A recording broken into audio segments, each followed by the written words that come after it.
მე ვარ ელგუჯა ბიწაძე, ცხოვრობ თერჯოლის ეწერში. ჩვენს კომპანიას ქვია შეპესე ანდიტრი, ანდრია დიმიტრი, ჩვენი შვილების ინიციალები. ვაწარმოებთ ორგანულ პროდუქტებს, ძირითადად ჩაი და დაძველებული ყველი, ქვევში დაძველებული ჩაის კოთლებში გამოყვანილი. ეს არის ოჯახური ტრადიციული, ანუ ახლა მაგას ძალიან დიდი ისტორია აქვს. თავიდან ეს ბავშვური გემოებია. ანუ ყველს ვაძველებთ, ეს არის ახლა 6 თვის დაძველებული ჯერ ქვევში, მერე ჩაის ფოთლებში გადის ვაკუუმს, ანუ იწვება, ითუშება და ვაკუუმი იმიტომ ვახსენე, რომ ვაკუუმი იცავს ჯერ ისედაც. მალფუჭებადი არ არის, დაცულია ყველანაირი ბაქტერიისგან და რა ვიცი, გემო თქვენ თვითონ გასინჯეთ და ნახეთ. ექსკლუზიური პროდუქტია სხვადასხვა, ხოლო ჩვენია ოჯახურია და ძალიან გემრიელია ყველას მოწონს. გვაქვს 4 სახეობის ამჟამად, თეთრი, მწვანე, შავი და აკაციის ყვავილთან ერთად კიდე ახალი პროდუქტია. გემოფესეც, რა ვიცი, ყოველთვის ვღებულობთ მონაწილეობას, შაშანაც ვიყავით სხვადასხვა, ძალიან მაყოფილი ვარ და წელს დიდი სიხარულით წამოვედით. მნიშვნელოვანია, იმიტომ რომ ჯერ გაცნობიტი ხასიათი უნდა გაიგოს ადამიანმა, როდის სად რა კეთდება, ჩვენ მით უმეტეს იმერეთში ბევრი მწარმოებელი ვერ ვართ, მაგრამ ძირითადად ორგანულ პროდუქტებს აწარმოებენ და ძალიან საინტერესოა და თვითონ მწარმოებლისთვისაც საინტერესოა, რომ გაიცნოს ხალხმა, რა თქმა უნდა. ჩვენ უკვე თითქმის 10 წელია, რაც ამ საქმეზე მუშაობთ.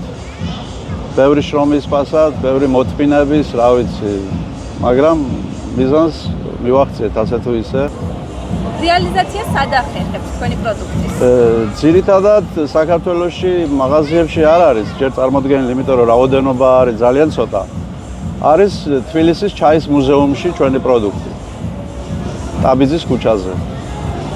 და თვითონ ჩაის მოყვანის პროცესი როგორი არის? თქვენ გაქვთ თქვენი პლანტაციები? დიახ, გვაქვს 5 ჰექტარი.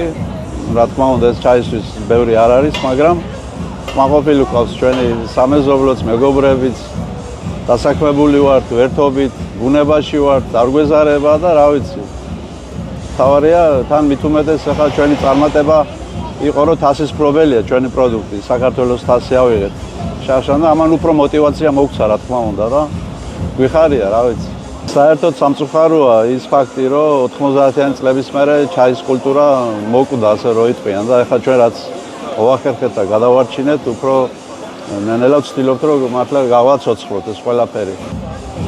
და დაფასდა ეს სხვადასხვა ახლა გურიაში და იქეთ მხარეს ჩაის ადგილზე თხილი გაშენდა. მერე თხილს კიდე სამწუხაროდ ფაროსანა და ბევრი პრობლემები შეექმნა. ეხლა ჩაი უფრო დაფასდა და ნუ ვეღარ გაიგო ხალხმაც რა უნდა ქნას, როგორ ქნას. პირველად მწარმოებელი უნდა დაფასდეს, თორე ახლა ბიზნესი და ვაჭრობა არის ძალიან იოლი. რასაც გინდა იყიდი, თუ არ გინდა არ იყიდი და იმას გაყიდი, ხო? ანუ ზოგ შემთხვევაში 100% და 200% რჩევათ, მაგრამ თუ ვიღაცამ არ აწარმოა ეს, ხო, ის ბიზნესმენი ვერ გაყიდის მაგას. ანუ მწარმოებელი და პირველად მწარმოებელი უნდა დაფასდეს თავისთავად. პირველ რიგში, ეს მნიშვნელოვანია. აი ამ თქვენს რეგიონში როგორი მდგომარეობა არის? რამდენად არიან ადამიანები დაინტერესებულები, თუ კარგავენ ინტერესს სოფლის მეურნეობის მიმართ? რა ვითარებაა თქვენთან და თქვენი აზრით რა უნდა გაკეთდეს ამ კუთხით? სხვადასხვა ახლა მე პირადად ჩემს სოფელზე შემიძლია ვთქვა თერჯოლის ეწერში არც ერთი სახლი დაცლილი არ არის და არავინ არ არის, არცაც თუ წასულია არის ისევ ქუთაისში, ზესტაფონში და ახლო-მახლო ქალაქებში ცხოვრობენ. მაგრამ სოფელს ყველა ხედავს. ამ ხრივ, რა ვიცი, ჩვენ დიდება უფალსო ძალიან კარგად აგვაქვს სიტუაცია. მაგრამ სამწუხაროა, რომ სხვა სოფლებში და უფრო მთიან რეგიონებში ძალიან სავალალო მდგომარეობაა მაგ ხრივ და ძალიან ცუდია, რა ვიცი, სოფელს უფრო ალბათ უფრო ყურადღება უნდა, რა თქმა უნდა რა. განწყობებს უსურვებდით გამძლეობას და ბევრ შრომას, რა თქმა უნდა. რომ მიაღწიონ წარმატებას.